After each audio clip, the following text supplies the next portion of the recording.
ನಮಸ್ಕಾರ. ಮುಖ್ಯಾಂಶಗಳು. ನೂತನ ಶಿಕ್ಷಣ ನೀತಿ ಯುವ ಸಮುದಾಯದಲ್ಲಿ ಆತ್ಮವಿಶ್ವಾಸ ತುಂಬಲು ಸಹಕಾರಿ. ಪ್ರೀ ನರ್ಸರಿಯಿಂದ ಪಿಎಚ್ಡಿವರೆಗೆ ಬದಲಾವಣೆಗೂ ಪೂರಕ. ಪ್ರಧಾನಿ ನರೇಂದ್ರ ಮೋದಿ. ರಾಜ್ಯದಲ್ಲಿ ವಿವಿಧ ಸಮುದಾಯಗಳ ಮೀಸಲಾತಿ ಬೇಡಿಕೆ ಹಿನ್ನೆಲೆ ಹೈಕೋರ್ಟ್ನ ನಿವೃತ್ತ ನ್ಯಾಯಮೂರ್ತಿ ನೇತೃತ್ವದಲ್ಲಿ ತ್ರಿಸದಸ್ಯ ಸಮಿತಿ ರಚನೆ. ಬಸವರಾಜ ಬೊಮ್ಮಾಯಿ. ಜಲಸಂಪನ್ಮೂಲ ಸಚಿವ ಸ್ಥಾನಕ್ಕೆ ರಮೇಶ್ ಜಾರಕಿಹೊಳಿ ರಾಜೀನಾಮೆ. ಆರೋಪ ಸಂಬಂಧ ತನಿಖೆ ನಡೆಸಲು ಮುಖ್ಯಮಂತ್ರಿಗೆ ಮನವಿ. ಮತ್ತು ದೇಶದ ಎಲ್ಲ ಖಾಸಗಿ ಆಸ್ಪತ್ರೆಗಳಲ್ಲಿ ಲಸಿಕೆ ನೀಡಿಕೆಗೆ ಅವಕಾಶ. ಲಸಿಕೆ ಸಂಗ್ರಹ ಮಾಡಿಕೊಳ್ಳದಂತೆ ಸೂಚನೆ. ಕೇಂದ್ರ ಆರೋಗ್ಯ ಸಚಿವಾಲಯ. ವಾರ್ತೆಗಳ ವಿವರ. ಪ್ರಧಾನಿ ನರೇಂದ್ರ ಮೋದಿ ಇಂದು ಆತ್ಮನಿರ್ಭರ ಭಾರತ ನಿರ್ಮಾಣಕ್ಕೆ ಶಿಕ್ಷಣ, ಸಂಶೋಧನೆ ಮತ್ತು ಕೌಶಲ್ಯಾಭಿವೃದ್ಧಿ ಬಳಕೆ ಕುರಿತ ವೆಬಿನಾರ್ನಲ್ಲಿ ಕೇಂದ್ರ ಬಜೆಟ್ನಲ್ಲಿ ಶಿಕ್ಷಣ ವಲಯಕ್ಕೆ ಸಂಬಂಧಿಸಿದಂತೆ ಘೋಷಿಸಲಾಗಿರುವ ಯೋಜನೆಗಳ ಅನುಷ್ಠಾನ ಕುರಿತಂತೆ ವಿವರ ನೀಡಿದರು. ಈ ವೇಳೆ ಶಿಕ್ಷಣ ಸಚಿವ ರಮೇಶ್ ಪೋಖ್ರಿಯಾಲ್ ನಿಶಾಂಕ್, ನೂತನ ರಾಷ್ಟ್ರೀಯ ಶಿಕ್ಷಣ ನೀತಿ ಸಮಿತಿಯ ಅಧ್ಯಕ್ಷ ಡಾ. ಕೆ. ಕಸ್ತೂರಿ ರಂಗನ್ ಸೇರಿದಂತೆ ವಿಜ್ಞಾನಿ, ಶಿಕ್ಷಣ ತಜ್ಞರು ಹಾಗೂ ಹಿರಿಯ ಅಧಿಕಾರಿಗಳು ಪಾಲ್ಗೊಂಡಿದ್ದರು. ನಂತರ ಪ್ರಧಾನಿ ಶಿಕ್ಷಣ, ಜ್ಞಾನ ಮತ್ತು ಕೌಶಲ್ಯ ನೀಡುವುದರಿಂದ ದೇಶದ ಯುವ ಶಕ್ತಿಯಲ್ಲಿ ಆತ್ಮವಿಶ್ವಾಸ ತುಂಬಲು ಸಹಕಾರಿಯಾಗಲಿದೆ ಎಂದರು. ನೂತನ ರಾಷ್ಟ್ರೀಯ ಶಿಕ್ಷಣ ನೀತಿಯಲ್ಲಿ ಪ್ರೀ ನರ್ಸರಿಯಿಂದ ಹಿಡಿದು ಪಿಎಚ್ಡಿವರೆಗೆ ಸಂಪೂರ್ಣ ಬದಲಾವಣೆಗೆ ಸಹಕಾರಿಯಾಗಲಿದೆ. ಕೊರೋನಾ ಸೋಂಕಿನ ನಡುವೆಯೂ ನವಭಾರತ ನಿರ್ಮಾಣ ನಿಟ್ಟಿನಲ್ಲಿ ಕೇಂದ್ರ ಸರ್ಕಾರ ಮುನ್ನಡೆದಿದೆ ಎಂದು ಅವರು ಹೇಳಿದರು. ಪ್ರಸಕ್ತ ಮುಂಗಡ ಪತ್ರದಲ್ಲಿ ಆರೋಗ್ಯ, ಶಿಕ್ಷಣ, ಕೌಶಲ್ಯಾಭಿವೃದ್ಧಿ ಮತ್ತು ಅಭಿವೃದ್ಧಿ ಹಾಗೂ ಸಂಶೋಧನೆಗೆ ಹೆಚ್ಚು ಒತ್ತು ನೀಡಲಾಗಿದೆ. ಇದರ ಜೊತೆಗೆ ದೇಶದ ವಿಶ್ವವಿದ್ಯಾಲಯಗಳು, ಕಾಲೇಜುಗಳು, ಅಭಿವೃದ್ಧಿ ಹಾಗೂ ಸಂಶೋಧನಾ ಸಂಸ್ಥೆಗಳ ನಡುವೆ ಸಮನ್ವಯ ಸಾಧಿಸಲು ಆದ್ಯತೆ ನೀಡಲಾಗಿದೆ ಎಂದು ಹೇಳಿದರು. ಸಂಶೋಧನೆ ಮತ್ತು ಅಭಿವೃದ್ಧಿ ಕ್ಷೇತ್ರದಲ್ಲಿ ಬಾಲಕಿಯರ ಪ್ರವೇಶ ಹೆಚ್ಚಾಗಿರುವುದು ಸಂತಸದ ಸಂಗತಿ. ದೇಶದ 3 ವಿಶ್ವವಿದ್ಯಾಲಯಗಳಲ್ಲಿ ರಾಷ್ಟ್ರೀಯ ಸೂಪರ್ ಕಂಪ್ಯೂಟಿಂಗ್ ಸ್ಥಾಪನೆಯಾಗಿದೆ. ಈ ಬಾರಿ ಇನ್ನೂ 12 ಸಂಸ್ಥೆಗಳಲ್ಲಿ ಸೂಪರ್ ಕಂಪ್ಯೂಟಿಂಗ್ ಸ್ಥಾಪನೆಗೆ ಯೋಜನೆ ರೂಪಿಸಲಾಗಿದೆ ಎಂದು ತಿಳಿಸಿದರು. स्किल पर पूरा भरोसा हो, विश्वास हो. आत्मविश्वास तभी आता है जब उसको एहसास होता है कि उसकी पढ़ाई उसे अपना काम करने का अवसर दे रही है और जरूरी स्किल भी दे रही है. नई राष्ट्रीय शिक्षा नीति इसी सोच के साथ बनाई गई है. वो एजुकेशन, स्किल, रिसर्च और इनोवेशन पर ही है. देश के यूनिवर्सिटी, कॉलेज और R&D इंस्टीट्यूशंस को मैं बेहतर सिनर्जी. ವಿದ್ಯಾದಾನ ಮಹಾದಾನ ಶ್ರೇಷ್ಠವಾದದ್ದು. ವಿದ್ಯೆಯನ್ನು ವಿಸ್ತರಿಸಿದರೆ ಅದರ ಮಹತ್ವ ಹೆಚ್ಚುತ್ತದೆ. ಇಂದು ಬಾಹ್ಯಾಕಾಶ, ಅಣು ಇಂಧನ, ಕೃಷಿ ಕ್ಷೇತ್ರ ಸೇರಿದಂತೆ ಹಲವಾರು ವಲಯಗಳು ಪ್ರತಿಭಾಶಾಲಿಗಳಿಗೆ ಮುಕ್ತವಾಗಿವೆ. ಈ ಕ್ಷೇತ್ರಗಳಲ್ಲಿ ಸಂಶೋಧನೆ ಹೆಚ್ಚಬೇಕಿದೆ. ಜೈವಿಕ ತಂತ್ರಜ್ಞಾನದ ಆವಿಷ್ಕಾರದ ಮೂಲಕ ದೇಶದ ರೈತರ ಆದಾಯ ಹೆಚ್ಚಿಸಬಹುದು. ಜತೆಗೆ ಫಸಲು ಹೆಚ್ಚಳ, ರಕ್ಷಣೆ ಕುರಿತು ಆವಿಷ್ಕಾರಗಳ ಅಗತ್ಯವಿದೆ. ಈ ಪ್ರಯತ್ನಕ್ಕೆ ಎಲ್ಲರೂ ಕೈಜೋಡಿಸಬೇಕು. ಜಾಗತಿಕ ಗುಣಮಟ್ಟವನ್ನು ಸ್ಥಳೀಯಗೊಳಿಸುವುದು ಹೇಗೆ ಕುರಿತು ಆದ್ಯತೆ ನೀಡಬೇಕಾಗಿದೆ. ವಿದ್ಯಾರ್ಥಿಗಳನ್ನು ಉದ್ಯಮಕ್ಕೆ ಸಿದ್ಧರನ್ನಾಗಿ ಮಾಡಲು ಸಂಘಟಿತ ಯತ್ನ ಅಗತ್ಯವಾಗಿದೆ ಎಂದರು.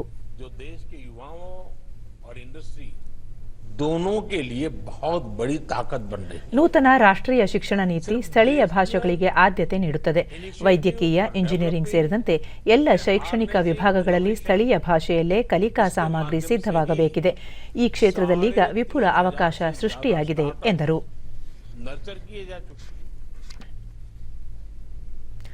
ನವೀಕರಿಸಬಹುದಾದ ಇಂಧನ ಕ್ಷೇತ್ರದಲ್ಲಿ ಭಾರತ ಮತ್ತು ಫ್ರಾನ್ಸ್ ನಡುವೆ ಏರ್ಪಟ್ಟ ಸಹಕಾರ ಒಪ್ಪಂದಕ್ಕೆ ಕೇಂದ್ರ ಸಚಿವ ಸಂಪುಟ ಇಂದು ಅನುಮೋದನೆ ನೀಡಿದೆ.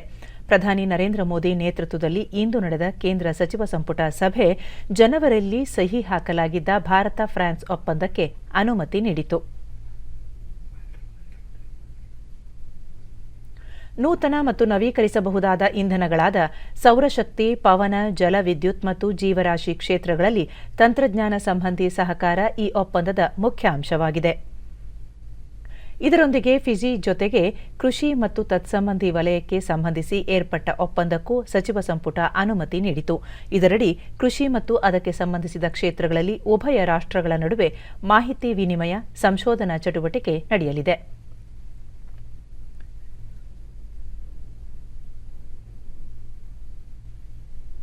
ರಾಜ್ಯದಲ್ಲಿ ವಿವಿಧ ಸಮುದಾಯಗಳು ಮೀಸಲಾತಿಗಾಗಿ ಹೋರಾಟ ನಡೆಸುತ್ತಿರುವ ಹಿನ್ನೆಲೆಯಲ್ಲಿ ಅವುಗಳ ಬಗ್ಗೆ ಸಮಗ್ರವಾಗಿ ಅಧ್ಯಯನ ಮಾಡಿ ಸರ್ಕಾರಕ್ಕೆ ವರದಿ ನೀಡಲು ಹೈಕೋರ್ಟ್ನ ನಿವೃತ್ತ ನ್ಯಾಯಮೂರ್ತಿ ನೇತೃತ್ವದಲ್ಲಿ ಉನ್ನತ ಮಟ್ಟದ ತ್ರಿಸದಸ್ಯ ಸಮಿತಿ ನೇಮಕ ಮಾಡಲು ರಾಜ್ಯ ಸಚಿವ ಸಂಪುಟ ನಿರ್ಧರಿಸಿದೆ.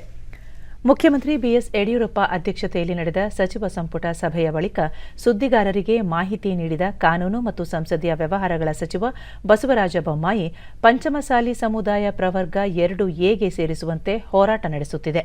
ಮತ್ತೊಂದೆಡೆ ವಾಲ್ಮೀಕಿ ಸಮುದಾಯ ಹಾಲಿ ಇರುವ ಮೀಸಲಾತಿ ಹೆಚ್ಚಳ ಮಾಡಬೇಕೆಂದು ಕೂಡ ಹೋರಾಟ ನಡೆಸಿದೆ.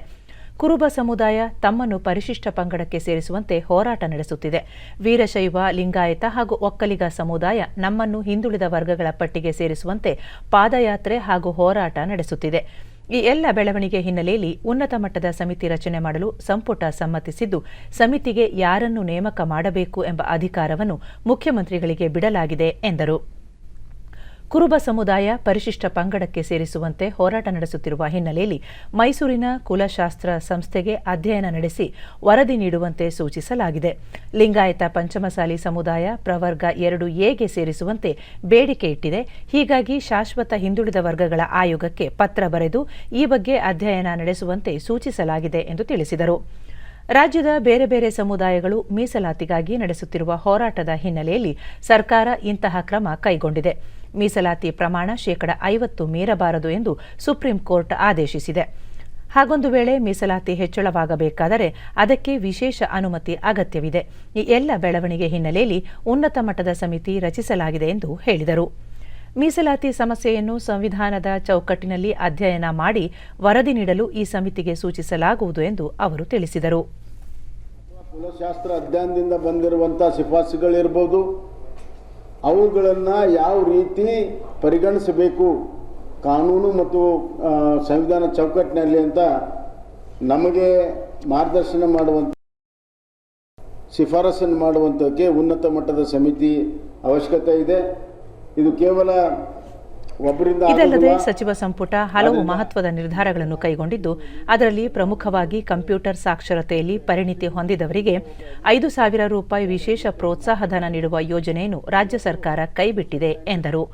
ಆಯುಷ್ ಇಲಾಖೆಯಲ್ಲಿ ಕರ್ತವ್ಯ ನಿರ್ವಹಿಸುತ್ತಿರುವ ಅಧಿಕಾರಿಗಳು ಮತ್ತು ಸಿಬ್ಬಂದಿಗೆ ವೇತನ ಹೆಚ್ಚಳಕ್ಕೆ ಸಮ್ಮತಿ ನೀಡಲಾಗಿದೆ. ಸುಪ್ರೀಂ ಕೋರ್ಟ್ ಆದೇಶದನ್ವಯ ರಾಜ್ಯದ ಎಲ್ಲ ಪೊಲೀಸ್ ಠಾಣೆಗಳಲ್ಲಿ ಸಿಸಿಟಿವಿ ಅಳವಡಿಕೆಗೆ ಸರ್ಕಾರ ಮುಂದಾಗಿದೆ. ಈಗಾಗಲೇ 774 ಪೊಲೀಸ್ ಠಾಣೆಗಳಲ್ಲಿ ಸಿಸಿಟಿವಿ ಕ್ಯಾಮೆರಾಗಳನ್ನು ಅಳವಡಿಸಲಾಗಿದ್ದು, ಇನ್ನೂ 281 ಪೊಲೀಸ್ ಠಾಣೆಗಳಲ್ಲಿ ಸಿಸಿಟಿವಿಗಳನ್ನು ಅಳವಡಿಸಲು 18.5 ಕೋಟಿ ರೂಪಾಯಿ ಮಂಜೂರಾತಿಗೂ ಅನುಮತಿ ನೀಡಿದೆ ಎಂದು ಅವರು ತಿಳಿಸಿದರು. ಇದಲ್ಲದೆ ಬಹುಗ್ರಾಮ ಕುಡಿಯುವ ನೀರು ಯೋಜನೆ, ಬಂಗಾರಪೇಟೆಯಲ್ಲಿ ಸಿವಿಲ್ ನ್ಯಾಯಾಲಯ ಕಟ್ಟಡಕ್ಕೆ ಅನುದಾನ, ಕಲ್ಯಾಣ ಕರ್ನಾಟಕ ಭಾಗದ ವಿದ್ಯಾರ್ಥಿಗಳಿಗಾಗಿ ಬೆಂಗಳೂರಿನಲ್ಲಿ 400 ಕೊಠಡಿಯ ಹಾಸ್ಟೆಲ್ ನಿರ್ಮಾಣ ಮಾಡಲು ಸಮ್ಮತಿಸಲಾಗಿದೆ ಎಂದು ಅವರು ಹೇಳಿದರು. ಮತ್ತು ಫಾರ್ಮಸಿ ಕಾಲೇಜ್ ಇದೆ ಒಂದು. ಆ ಸರ್ಕಾರಿ ಆಯುಷ್ ಕಾಲೇಜಿನಲ್ಲಿರುವಂಥ ಟೀಚರ್ಸ್ಗಳಿಗೆ AICT ಸ್ಕೇಲನ್ನು ಕೊಡಬೇಕನ್ನುವಂಥದ್ದು ಒಂದು ತೀರ್ಮಾನ ಆಗಿದೆ. ಈಗಾಗಲೇ ಅಲೋಪತಿ ಮತ್ತು ಇತರರಿಗೆ ಮೆಡಿಕಲ್ ಕಾಲೇಜಲ್ಲಿ AICT ಸ್ಕೇಲ್ ಕೊಟ್ಟಿದ್ದೇವೆ. ಇವ್ರಿಗೂ ಕೂಡ ಬಿಟ್ಟೋಗಿತ್ತು. ಇವ್ರಿಗೂ ಕೂಡ ಆಯುಷ್ ಕಾಲೇಜಿನ ಲೆಕ್ಚರರ್ಸ್ಗೂ ಕೂಡ AICT ಸ್ಕೇಲನ್ನು ಕೊಡುವಂಥ ತೀರ್ಮಾನವನ್ನು ಮಾಡಿ ಸುಪ್ರೀಂ ಕೋರ್ಟಿನ ಆದೇಶದ ಅನ್ವಯ ನಿನ್ನೆನೂ ಕೂಡ ಸುಪ್ರೀಂ ಕೋರ್ಟು ಭಾಳ ಸೀರಿಯಸ್ ಆಗಿ ಆದೇಶವನ್ನು ಮಾಡಿದೆ. ಎಲ್ಲ ಪೊಲೀಸ್ ಸ್ಟೇಷನ್ಗಳಲ್ಲೂ ಕೂಡ CCTV ಕ್ಯಾಮ್ರಾಗಳಿರಬೇಕು ಅಂತ ನಿನ್ನೆನೂ ಕೂಡ ತಾವು ರಿಪೋರ್ಟ್ ಮಾಡಿದ್ವಿ. ಹೀಗಾಗಿ ನಾವು ಈಗಾಗಲೇ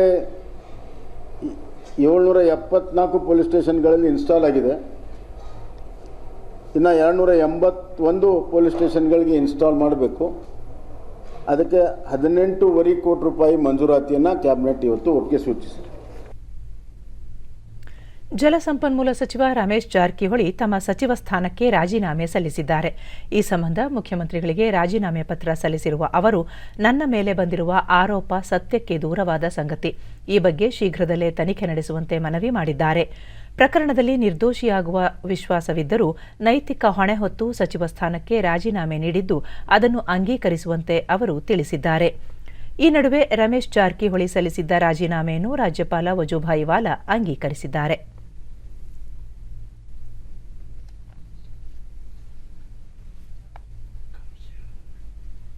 ನಾಳೆಯಿಂದ ರಾಜ್ಯ ವಿಧಾನಮಂಡಲದ ಬಜೆಟ್ ಅಧಿವೇಶನ ಆರಂಭವಾಗಲಿದ್ದು, ನಾಳೆ ಮತ್ತು ನಾಡಿದ್ದು ಒಂದು ರಾಷ್ಟ್ರ ಒಂದು ಚುನಾವಣೆ ಕುರಿತ ಚರ್ಚೆ ನಡೆಯಲಿದೆ ಎಂದು ವಿಧಾನಸಭಾಧ್ಯಕ್ಷ ವಿಶ್ವೇಶ್ವರ ಹೆಗಡೆ ಕಾಗೇರಿ ಬೆಂಗಳೂರಿನಲ್ಲಿ ನಿನ್ನೆ ತಿಳಿಸಿದ್ದಾರೆ. ಏಕಕಾಲದಲ್ಲಿ ಚುನಾವಣೆ ನಡೆಸುವ ಕುರಿತಂತೆ ನಡೆಯಲಿರುವ ಚರ್ಚೆಯಲ್ಲಿ ಶಾಸಕರು ಪಾಲ್ಗೊಂಡು ತಮ್ಮ ಅಭಿಪ್ರಾಯ ವ್ಯಕ್ತಪಡಿಸುವಂತೆ ಸೂಚಿಸಲಾಗಿದೆ. ಸಭೆಯಲ್ಲಿ ವ್ಯಕ್ತವಾಗುವ ಅಭಿಪ್ರಾಯವನ್ನು ಕ್ರೋಢೀಕರಿಸಿ ರಾಷ್ಟ್ರಪತಿ, ಪ್ರಧಾನಿ ಹಾಗೂ ಚುನಾವಣಾ ಆಯೋಗಕ್ಕೆ ಸಲ್ಲಿಸಲಾಗುವುದು ಎಂದು ಹೇಳಿದರು.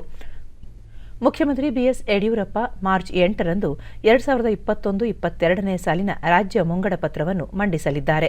ಪ್ರಶ್ನೋತ್ತರ, ಶೂನ್ಯ ವೇಳೆ ಸೇರಿದಂತೆ ವಿವಿಧ ಕಲಾಪಗಳು ನಡೆಯಲಿವೆ ಎಂದರು. ಕರ್ನಾಟಕ ಪೌರಸಭೆಗಳ ತಿದ್ದುಪಡಿ ವಿಧೇಯಕ, ಕರ್ನಾಟಕ ಸೊಸೈಟಿಗಳ ನೋಂದಣಿ ತಿದ್ದುಪಡಿ ವಿಧೇಯಕ ಹಾಗೂ ಕರ್ನಾಟಕ ಲೇವಾದೇವಿ ತಿದ್ದುಪಡಿ ವಿಧೇಯಕಗಳು ಮಂಡನೆಯಾಗಲಿದ್ದು, ಇದರ ಜೊತೆಗೆ ಹಣಕಾಸು ವಿಧೇಯಕವೂ ಮಂಡನೆಯಾಗಲಿದೆ ಎಂದು ಅವರು ತಿಳಿಸಿದರು. ಅಧಿವೇಶನದ ಸಮಯದಲ್ಲಿ ಮಾಸ್ಕ್ ಧಾರಣೆ ಸೇರಿದಂತೆ ಕೋವಿಡ್ ಮಾರ್ಗಸೂಚಿಗಳನ್ನು ಕಡ್ಡಾಯವಾಗಿ ಪಾಲಿಸಬೇಕು. ಕಲಾಪ ವೀಕ್ಷಿಸಲು ವಿದ್ಯಾರ್ಥಿಗಳನ್ನು ಹೊರತುಪಡಿಸಿ ಸಾರ್ವಜನಿಕರಿಗೆ ಅವಕಾಶ ನೀಡಲು ನಿರ್ಧರಿಸಲಾಗಿದೆ ಎಂದು ಹೇಳಿದರು.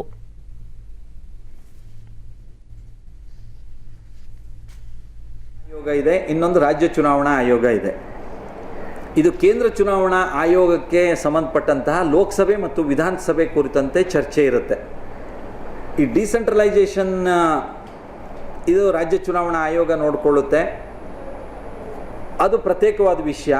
ಈ ಚರ್ಚೆಯಲ್ಲಿ ಲೋಕಸಭೆ ವಿಧಾನಸಭೆ ಕುರಿತಂತೆ ಇರುತ್ತೆ. ಈ ಡಿಸೆಂಟ್ರಲೈಸೇಷನ್ನಿಂದ ರಾಜ್ಯ ಚುನಾವಣಾ ಆಯೋಗ ನಡೆಸುವಂತಹ ಚುನಾವಣೆ ವಿಷಯ ಚರ್ಚೆ ವಿಷಯ ಅಲ್ಲ. ಅದು 19 ಕೊರೋನಾ ಇದು ಇನ್ನೂ ನಮ್ಮ ಮಧ್ಯೆ ಇರೋದು ನಮ್ಮೆಲ್ಲರ ಗಮನದಲ್ಲಿ ಇದ್ದೇ ಇದೆ. ಹಾಗಾಗಿ ನಾವು ಎಲ್ಲ ಮುನ್ನೆಚ್ಚರಿಕೆಯನ್ನು ನಮ್ಮ ಸದಸ್ಯರುಗಳು, ಅಧಿಕಾರಿಗಳು, ಅಲ್ಲಿ ಒಳಗೆ ಬರುವಂಥ ಪತ್ರಕರ್ತರು, ನಾವೆಲ್ಲರೂ ಜೊತೆ ಸೇರಿ ಕೊರೋನಾ ಇದೆ ಅನ್ನುವಂತಹ ಹಿನ್ನೆಲೆಯಲ್ಲಿ ಯಾವ ಮುನ್ನೆಚ್ಚರಿಕೆಯನ್ನು ನಾವು ಪಾಲಿಸಬೇಕೋ ಆ ಎಲ್ಲ ಮುನ್ನೆಚ್ಚರಿಕೆಯನ್ನು ಪಾಲಿಸಬೇಕು. ಚರ್ಚೆ ಆಗತ್ತೆ. 8ನೇ ತಾರೀಕು ಮಾನ್ಯ ಮುಖ್ಯಮಂತ್ರಿಗಳು ಬಜೆಟನ್ನು ಮಂಡಿಸ್ತಾ ಇದ್ದಾರೆ. 8ರಿಂದ 31 ತನಕ ನಾವು ಬಜೆಟ್ಟಿನ ವಿಷಯದ ಕುರಿತಂತೆ ವಿವರವಾಗಿ ಚರ್ಚೆಗಳು ಅದರೊಳಗೆ ನಡೆಯುತ್ತೆ. ಇದರ ಜೊತೆಯಲ್ಲಿ ನಮ್ಮ ಉಳಿದ ಎಲ್ಲ ಬಿಸ್ನೆಸ್ಗಳು ಇರುತ್ತೆ. ಅಂದರೆ ಪ್ರಶ್ನೋತ್ತರ ಇರುತ್ತೆ, ಗಮನ ಸೆಳೆಯುವ ಸೂಚನೆ ಇರುತ್ತೆ, ಶೂನ್ಯ ವೇಳೆ ಇರುತ್ತೆ, ನಿಲುವಳಿ ಸೂಚನೆ ಇರುತ್ತೆ. ಹೀಗೆ ನಾವು ಯಾವ್ಯಾವ ರೆಗ್ಯುಲರ್ ಬಿಸ್ನೆಸ್ ಏನೇನು ಮಾಡ್ತೀವಲ್ಲ ಅದೆಲ್ಲ ಬಿಸ್ನೆಸ್ಸು ಸಹ ಇರುತ್ತೆ.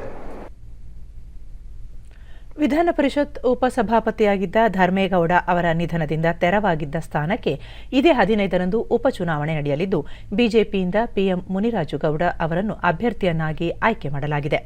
ನಾಮಪತ್ರ ಸಲ್ಲಿಸಲು ನಾಳೆ ಕೊನೆ ದಿನವಾಗಿದೆ. ಪಕ್ಷದ ಕೇಂದ್ರೀಯ ಸಮಿತಿ ಸಭೆಯಲ್ಲಿ ಈ ನಿರ್ಧಾರ ಕೈಗೊಳ್ಳಲಾಗಿದೆ ಎಂದು ಬಿಜೆಪಿ ನಿನ್ನೆ ಬಿಡುಗಡೆ ಮಾಡಿರುವ ಪ್ರಕಟಣೆಯಲ್ಲಿ ತಿಳಿಸಿದೆ.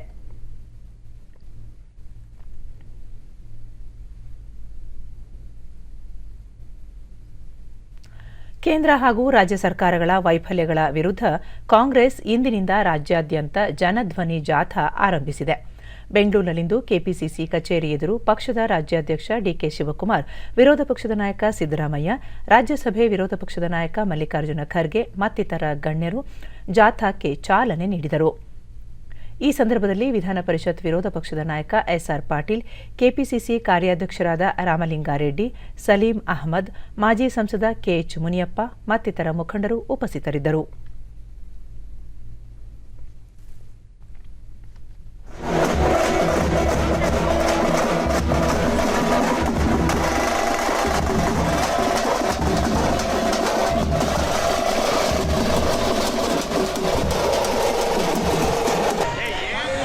ಬಳಿಕ ಡಿಕೆ ಶಿವಕುಮಾರ್, ರಾಜ್ಯದಲ್ಲಿ ಪಕ್ಷವನ್ನು ಸಂಘಟಿಸಲು ಹಾಗೂ ಸರ್ಕಾರದ ವೈಫಲ್ಯಗಳನ್ನು ಜನಸಾಮಾನ್ಯರಿಗೆ ತಿಳಿಸುವ ಉದ್ದೇಶದಿಂದ 100 ವಿಧಾನಸಭಾ ಕ್ಷೇತ್ರಗಳ ವ್ಯಾಪ್ತಿಯಲ್ಲಿ ಜನಧ್ವನಿ ಜಾಥಾ ಮೂಲಕ ಪಾದಯಾತ್ರೆ ನಡೆಸಲಾಗುವುದು ಎಂದರು.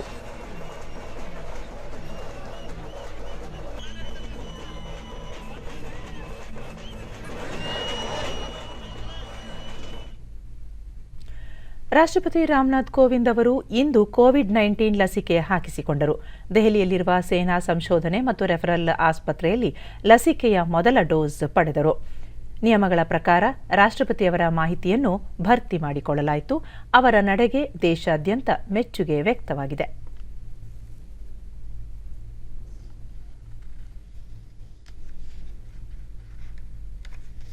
करीब 11 बजे के आसपास राष्ट्रपति जी ने कोरोना का वैक्सीन लिया और उसके बाद आधे घंटे तक ऑब्जर्वेशन में रहे और उसके बाद वो वहां से रवाना हो गए।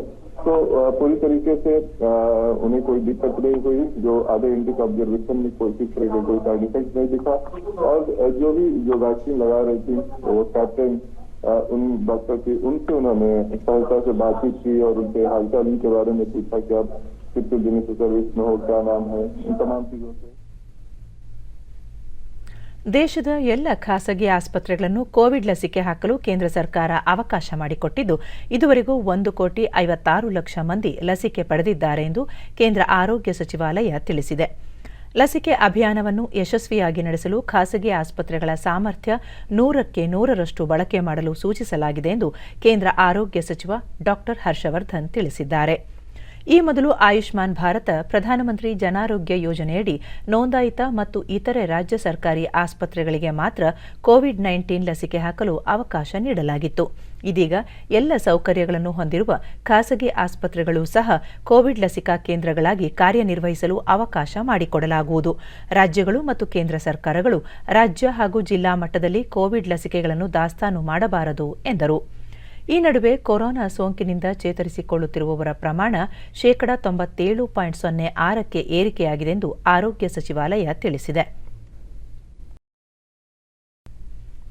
ಭಾರತದಲ್ಲಿ ಸಿದ್ಧವಾಗಿರುವ ಕೋವಿಡ್-19 ಲಸಿಕೆಗಳು ರವಾಂಡಾ, ಕೀನ್ಯಾ, ಗ್ವಾಟೆಮಾಲಾ ತಲುಪಿವೆ. ವಿದೇಶಾಂಗ ವ್ಯವಹಾರಗಳ ಸಚಿವ ಎಸ್ ಜೈಶಂಕರ್ ಟ್ವೀಟ್ ಮೂಲಕ ಈ ಸಂಗತಿ ಹಂಚಿಕೊಂಡಿದ್ದಾರೆ. ಕಾಂಬೋಡಿಯಾ, ನೈಜೀರಿಯಾ ಮತ್ತು ಅಂಗೋಲಾ ಕೂಡ ನಿನ್ನೆ ಭಾರತ ನಿರ್ಮಿತ ಲಸಿಕೆಗಳನ್ನು ಪಡೆದುಕೊಂಡಿವೆ. ಭಾರತದಲ್ಲಿ ಜನವರಿ 16ರಂದು ಲಸಿಕಾ ವಿತರಣೆ ಆರಂಭವಾಗಿದ್ದು ಅಂದಿನಿಂದಲೇ ನೆರೆ ರಾಷ್ಟ್ರಗಳಿಗೆ ಲಸಿಕೆ ಪೂರೈಕೆ ಆರಂಭವಾಗಿತ್ತು.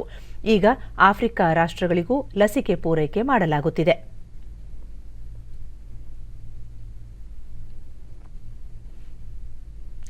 ಬೆಂಗಳೂರಿನ ಖಾಸಗಿ ಆಸ್ಪತ್ರೆಯಲ್ಲಿ ಲಸಿಕೆ ಹಾಕುವ ಕಾರ್ಯ ಆರಂಭವಾಗಿದೆ. ಎಂಎಸ್ ರಾಮಯ್ಯ ಆಸ್ಪತ್ರೆಯಲ್ಲಿ ಲಸಿಕೆ ಹಾಕಿಸಿಕೊಳ್ಳಲು ಜನರು ಸರತಿಯಲ್ಲಿ ಕಾದು ಕುಳಿತಿದ್ದರು.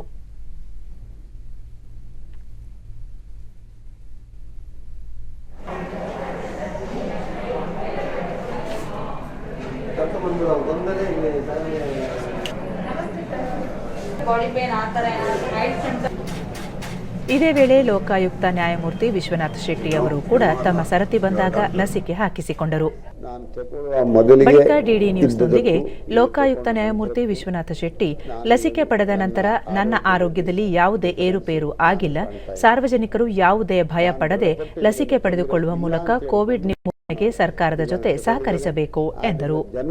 ಹೆಚ್ಚೆಚ್ಚು ಜನರು ಈ ವ್ಯಾಕ್ಸಿನ್ ಅನ್ನು ತಗೊಂಡು ಸರ್ಕಾರದೊಂದಿಗೆ ಸಮಾಜದೊಂದಿಗೆ ಸಹಕರಿಸಿ ಕೋವಿಡ್-19 ಅನ್ನು ನಿಲ್ಲಿಸುವುದರಲ್ಲಿ, ಕಮ್ಮಿ ಮಾಡೋದರಲ್ಲಿ ಸಹಕಾರ ಮಾಡಬೇಕು ಅಂತೇಳಿ ನಾನು ಈ ಸಂದರ್ಭದಲ್ಲಿ ಹೇಳಲಿಕ್ಕೆ ಇಚ್ಛೆ ಪಡ್ತೇನೆ.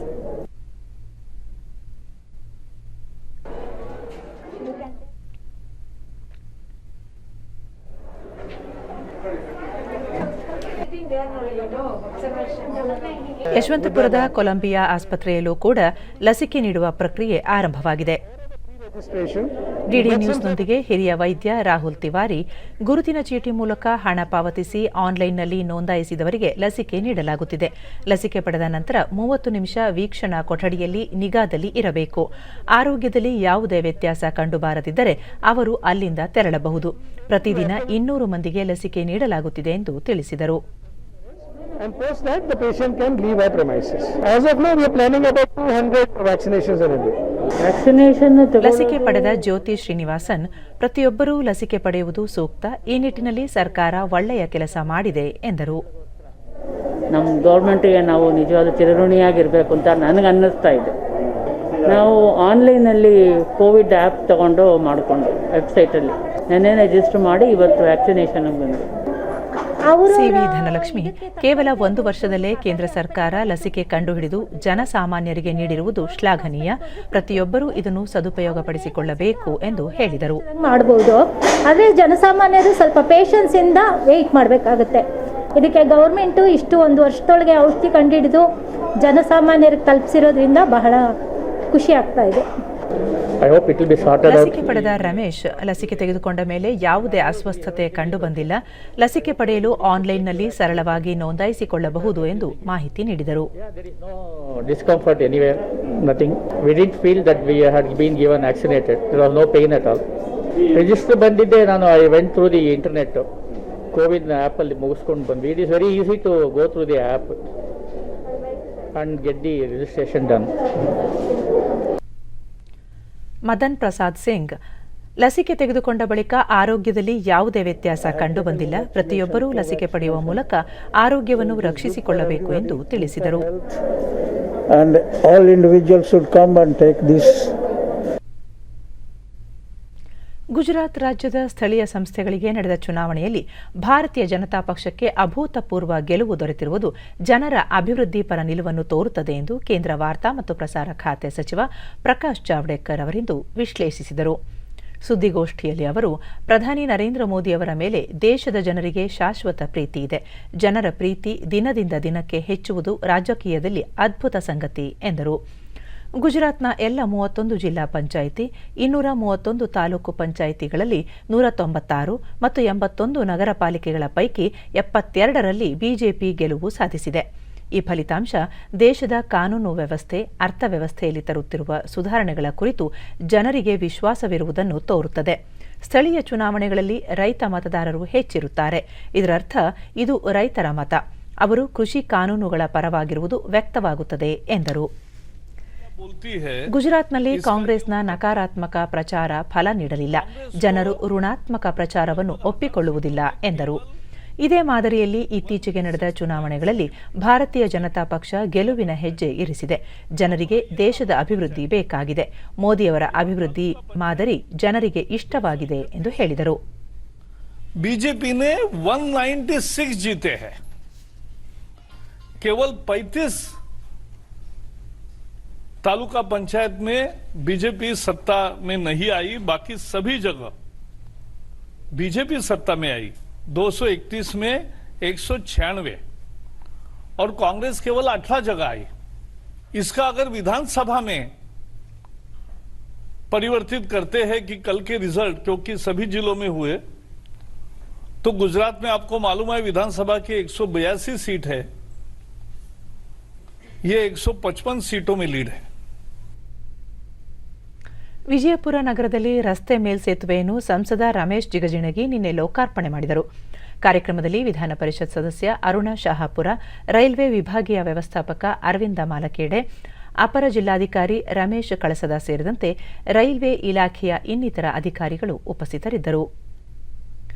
ಬಳಿಕ ರಮೇಶ್ ಜಿಗಜಿಣಗಿ ವಿವಿಧೆಡೆ ರಸ್ತೆ, ಕೆಳಸೇತುವೆ, ಮೇಲ್ಸೇತುವೆ ಕಾಮಗಾರಿಗಳು ಪ್ರಗತಿಯಲ್ಲಿದ್ದು ನಿಗದಿತ ಅವಧಿಯೊಳಗೆ ಕಾಮಗಾರಿ ಪೂರ್ಣಗೊಳಿಸುವಂತೆ ಅಧಿಕಾರಿಗಳಿಗೆ ಸೂಚನೆ ನೀಡಲಾಗಿದೆ. ಕೇಂದ್ರ ಸರ್ಕಾರ ಪ್ರತಿಯೊಂದು ಕ್ಷೇತ್ರದಲ್ಲೂ ಪ್ರಗತಿ ಸಾಧಿಸುತ್ತಿದ್ದು 2030ರ ವೇಳೆಗೆ ವಿದ್ಯುತ್ ಚಾಲಿತ ರೈಲುಗಳ ಸಂಚಾರಕ್ಕೆ ಕ್ರಮ ಕೈಗೊಳ್ಳಲಿದೆ ಎಂದರು.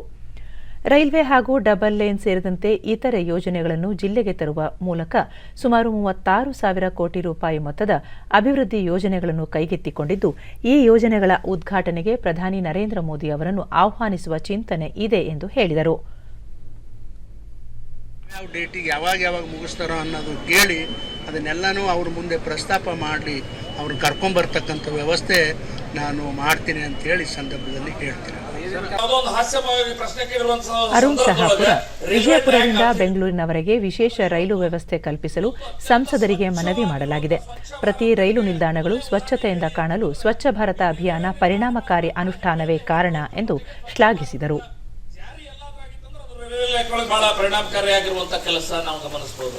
ನಾವು ರೈಲ್ವೆ ಡೆಬ್ಬಿ ಒಳಗೆ ಹೋದ್ರೆ ವಾಸನೆ ಹೆಂಗಿರ್ತಿತ್ತು, ಇವತ್ತು ಹೆಂಗ, ಇವತ್ತು ಸರ್ವಿಸ್ ಕೊಡಬೇಕು ಅನ್ನುವಂತ ಸರ್ವಿಸ್ ಮಾನಸಿಕತೆಗೆ ಇಡೀ ರೈಲ್ವೆ ಇಲಾಖೆಯನ್ನು ತೆಗೆದುಕೊಂಡು ಹೋಗಿರುವಂತ ಕೀರ್ತಿ ನರೇಂದ್ರ ಮೋದಿ ಅವರ ಸರ್ಕಾರಕ್ಕೆ ಸಲ್ತದೆ ಅನ್ನುವಂತ ಮಾತನ್ನ ಬಹಳ ಖುಷಿಯಿಂದ ಹೇಳ್ಕೊಳ್ಳಕ್ಕೆ ಇದು ಸಂದರ್ಭ ಅಂತ ಭಾವಿಸಿದ್ದೇನೆ. 2023ರೊಳಗೆ ದೇಶದ ಸಂಪೂರ್ಣ ರೈಲ್ವೆ ಜಾಲವನ್ನು ವಿದ್ಯುದೀಕರಣಗೊಳಿಸುವುದಾಗಿ ರೈಲ್ವೆ ಸಚಿವ ಪಿಯೂಷ್ ಗೋಯಲ್ ಇಂದು ಹೇಳಿದ್ದಾರೆ. ಭಾರತ ಕಡಲ ಶೃಂಗ 2021ರಲ್ಲಿ ಭಾಗವಹಿಸಿ ಮಾತನಾಡಿದ ಅವರು 2030ರೊಳಗೆ ನವೀಕರಿಸಬಹುದಾದ ಇಂಧನದ ಮೂಲಕ ರೈಲ್ವೆ ಜಾಲ ಕಾರ್ಯಾಚರಿಸಲಿದೆ. ಈ ಕುರಿತು ಹಲವಾರು ಮಹತ್ವದ ಹೆಜ್ಜೆ ಇರಿಸಲಾಗಿದೆ ಎಂದು ತಿಳಿಸಿದರು. ಸಾಗಣೆ ವೆಚ್ಚ ಕಡಿಮೆಗೊಳಿಸಿ ಪೂರೈಕೆ ಜಾಲದ ಸಾಮರ್ಥ್ಯ ವೃದ್ಧಿಗೆ ಬಹು ಆಯಾಮದ ಪರಿಹಾರ ಸೃಷ್ಟಿಸುವ ಕಾರ್ಯ ವೇಗವಾಗಿ ನಡೆಯುತ್ತಿದೆ. ಭಾರತದ ಬಂದರುಗಳ ಸಾಮರ್ಥ್ಯವನ್ನು ಮುಂದಿನ 6 ವರ್ಷಗಳಲ್ಲಿ ದ್ವಿಗುಣಗೊಳಿಸುವ ಕಾರ್ಯ ಪ್ರಗತಿಯಲ್ಲಿದೆ ಎಂದರು. फर्टिलाइजर चाहे कोयला पहुंचाते हुए देश की आवश्यक वस्तुओं में कभी कमी नहीं होने दी. श्रमिक ट्रेनें चलाई और अब तेज गति से रेल की व्यवस्थाओं को भी पुनर्स्थापित कर रहे हैं. ऐसे हमारे रेलवे के सभी कर्मचारी भाई बहनों को सभी को मैं शत नमन देता हूं. ಎಥೆನಾಲ್ ಮತ್ತಿತರ ಪರ್ಯಾಯ ಇಂಧನಗಳ ಬಳಕೆಗೆ ಅನುಕೂಲವಾಗುವಂತಹ ವಾಹನಗಳ ಇಂಜಿನ್ ಉತ್ಪಾದನೆಗೆ ಕಾರು ಉತ್ಪಾದಕರು ಆದ್ಯತೆ ನೀಡಬೇಕು ಎಂದು ಕೇಂದ್ರ ಹೆದ್ದಾರಿ ಮತ್ತು ರಸ್ತೆ ಸಾರಿಗೆ ಸಚಿವ ನಿತಿನ್ ಗಡ್ಕರಿ ಹೇಳಿದ್ದಾರೆ. ಅವರು ಭಾರತೀಯ ಆಟೋಮೊಬೈಲ್ ಉತ್ಪಾದಕರ ಸೊಸೈಟಿಯ ಕಾರು ತಯಾರಕರ ನಿಯೋಗದೊಂದಿಗೆ ಚರ್ಚೆ ನಡೆಸಿದರು. ದೇಶದಲ್ಲಿ ಎಥೆನಾಲ್ ಅತ್ಯಂತ ಸುಲಭವಾಗಿ ಲಭ್ಯವಾಗುತ್ತಿದೆ. 70% ಗ್ಯಾಸೋಲೈನ್ ಅನ್ನು ದ್ವಿಚಕ್ರ ವಾಹನಗಳು ಬಳಕೆ ಮಾಡುತ್ತಿವೆ. ಪರ್ಯಾಯ ಇಂಧನ ಬಳಕೆ ತಂತ್ರಜ್ಞಾನ ಅಭಿವೃದ್ಧಿಪಡಿಸುವ ಅಗತ್ಯವಿದೆ ಎಂದು ಹೇಳಿದರು. ಭಾರತೀಯ ಆಟೋಮೊಬೈಲ್ ಉದ್ಯಮ ವಿಶ್ವದರ್ಜೆಯ ಗುಣಮಟ್ಟವನ್ನು ಕಾಯ್ದುಕೊಳ್ಳಲು ಒತ್ತು ನೀಡಬೇಕು. ಆ ನಿಟ್ಟಿನಲ್ಲಿ ಎಲ್ಲ ಕ್ರಮಗಳನ್ನು ಕೈಗೊಳ್ಳಲಾಗುತ್ತಿದೆ ಎಂದು ಸಚಿವರು ಹೇಳಿದರು. BS6 ಕೆಫೆ 2ನೇ ಹಂತದ ನಿಯಮಾವಳಿ ಜಾರಿಯನ್ನು ಮುಂದೂಡುವಂತೆ ನಿಯೋಗ ಮನವಿ ಸಲ್ಲಿಸಿತು. ಕೇಂದ್ರ ಸರ್ಕಾರ ವಿಮೆಗೆ ಸಂಬಂಧಿಸಿದ ಪರಿಶೀಲನಾ ನಿಯಮಗಳಿಗೆ ಬದಲಾವಣೆ ತಂದಿದೆ. ವಿಮಾ ಸೌಲಭ್ಯ ದೊರಕದ ವಿಮಾದಾರರ ದೂರುಗಳನ್ನು ಸೂಕ್ತವಾಗಿ ಪರಿಹರಿಸಲು ಅನುಕೂಲವಾಗುವಂತೆ ನಿಯಮದಲ್ಲಿ ಬದಲಾವಣೆ ತರಲಾಗಿದೆ.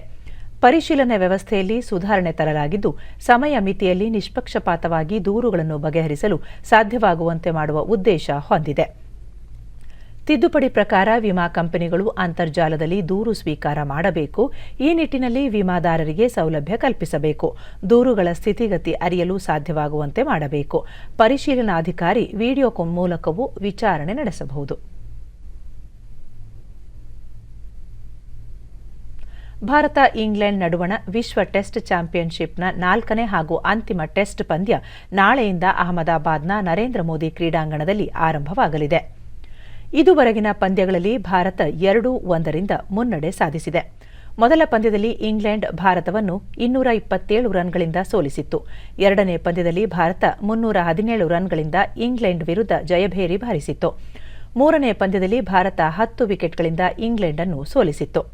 4ನೇ ಹಾಗೂ ಅಂತಿಮ ಟೆಸ್ಟ್ ಪಂದ್ಯ ನಾಳೆಯಿಂದ ಮಾರ್ಚ್ 8ರವರೆಗೆ ನಡೆಯಲಿದೆ.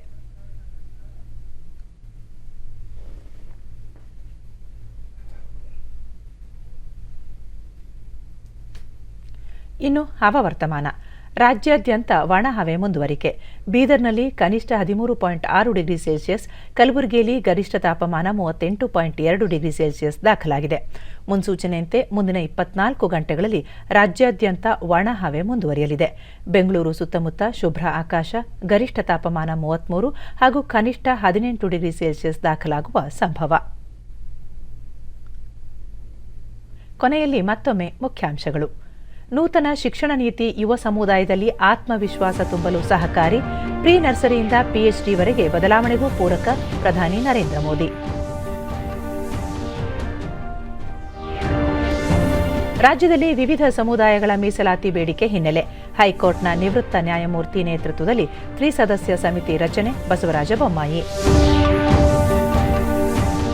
ಜಲಸಂಪನ್ಮೂಲ ಸಚಿವ ಸ್ಥಾನಕ್ಕೆ ರಮೇಶ್ ಜಾರಕಿಹೊಳಿ ರಾಜೀನಾಮೆ, ಆರೋಪ ಸಂಬಂಧ ತನಿಖೆ ನಡೆಸಲು ಮುಖ್ಯಮಂತ್ರಿಗೆ ಮನವಿ. ಮತ್ತು ದೇಶದ ಎಲ್ಲ ಖಾಸಗಿ ಆಸ್ಪತ್ರೆಗಳಲ್ಲಿ ಲಸಿಕೆ ನೀಡಿಕೆಗೆ ಅವಕಾಶ, ಲಸಿಕೆ ಸಂಗ್ರಹ ಮಾಡಿಕೊಳ್ಳದಂತೆ ಸೂಚನೆ, ಕೇಂದ್ರ ಆರೋಗ್ಯ ಸಚಿವಾಲಯ. ನಮ್ಮ ವಾರ್ತಾ ಪ್ರಸಾರವನ್ನು ನೀವು ಡಿಡಿ ಚಂದನ ನ್ಯೂಸ್ ಯೂಟ್ಯೂಬ್ ಚಾನೆಲ್ನಲ್ಲೂ ವೀಕ್ಷಿಸಬಹುದು.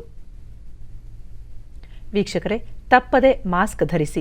ನೀವು ಸುರಕ್ಷಿತವಾಗಿರುವುದರೊಂದಿಗೆ ನಿಮ್ಮವರನ್ನು ಸುರಕ್ಷಿತವಾಗಿರಿಸಿ. ಸರಿಯಾದ ಕ್ರಮದಲ್ಲಿ ಮುಖಗವಸನ್ನು ಧರಿಸಿ.